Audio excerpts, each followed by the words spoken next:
à Lionel Francard parce que c'est la plus jeune entreprise, et puis aussi parce que pour le moment vous êtes toute seule. Oui. Voilà, contrairement Oui. à ceux qui vous entourent.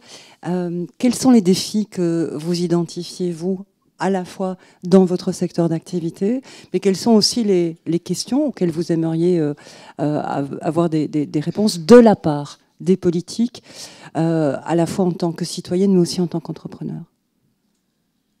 Oui, alors c'est tout un monde que je découvre, hein, parce que moi, être indépendante, je pensais que je ne le deviendrais jamais. Et puis, en fait, je découvre vraiment une satisfaction à mener moi-même ma propre petite entreprise en y mettant les valeurs que je veux y mettre. Est-ce que vous avez le sentiment, en tant que jeune indépendante, que vous êtes aidée par les administrations, par la société, qu'il y a un cadre soutenant pour des gens comme vous?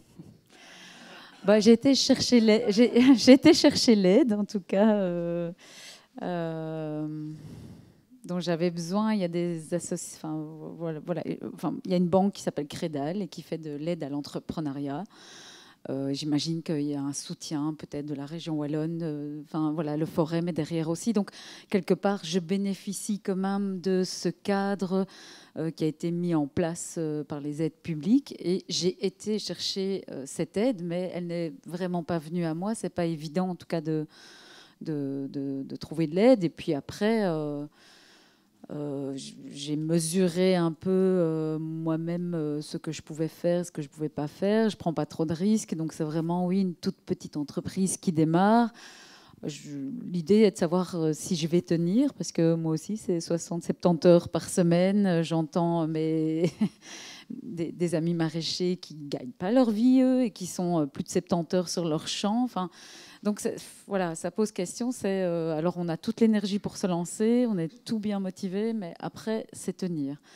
Donc oui, là en particulier, il y a l'airbag par exemple, mais encore voilà, entre les entreprises, les indépendants, tout n'est pas clair. C'est vrai que si on veut soutenir, en tout cas les plus jeunes ou ceux qui veulent se lancer, puisque moi j'ai bientôt 45 ans, de faire une transition. D'oser et de tenir, parce que c'est ça qui participe quand même aussi au changement de la société, ici chez nous, en tout cas localement, mais aussi je suis sûre que ça a un impact sur le reste du monde. Oui, il faut peut-être, ouais, je ne sais pas, imaginer une politique d'aide, mais qui soit juste aussi, pas bêtement aider pour aider. Voilà, je n'ai pas une idée précise, mais...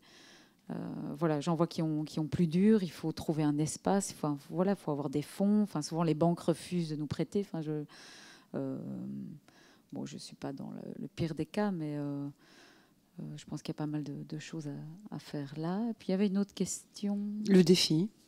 Les défis, les enjeux pour vous? Oui, moi les questions que vous aimeriez poser aux politiques? Oui, ben c'est aussi, je pense qu'il y a un point fondamental, en tout cas, mais parmi tant d'autres, hein, parce que je suis aussi fort en recherche d'une justice sociale, d'un accueil des migrants qui soit correct, qui soit juste, qui soit digne de nous et digne d'eux. Mais au-delà de ça, moi, c'est l'agriculture, c'est voilà je crois qu'il faut absolument qu'on passe tous à quelque chose sans Roundup et sans autre crasse. Enfin, je vois des amis, ils sont contents d'aller à la campagne, et puis je leur dis, mais il y a un champ derrière. Enfin, moi, je ne mettrais pas mon potager là. J'irais d'abord questionner l'agriculteur. Et ce n'est pas la faute de l'agriculteur, on sait bien. Enfin, je veux dire, de fait, comme vous disiez, il faut changer de disque dur, mais ces gens sont endettés ou ils doivent rembourser une machine. Enfin, il y a vraiment une grosse problématique là derrière. Et s'il y a une vraie belle politique pour... d'abord, créer des nouveaux emplois au niveau de l'agriculture, créer une école, simplement, même une école secondaire. Il n'y a pas d'école secondaire pour devenir agriculteur. Moi, j'ai des neveux qui ont envie d'avoir une chèvrerie, tout ça. En fait, c'est des métiers qu'on apprend quand on va soi-même à la ferme. C'est souvent les enfants de fermiers qui deviennent paysans, agriculteurs. Mais donc, je pense que vraiment, on a tous intérêt, il y va de notre survie, de notre alimentation, de la pollution, c'est de pouvoir accompagner cette transition, en tout cas agricole. Voilà. Alors les questions agricoles, ça concerne à la fois l'Europe, on est d'accord, mais aussi la région, peut-être plus que le fédéral.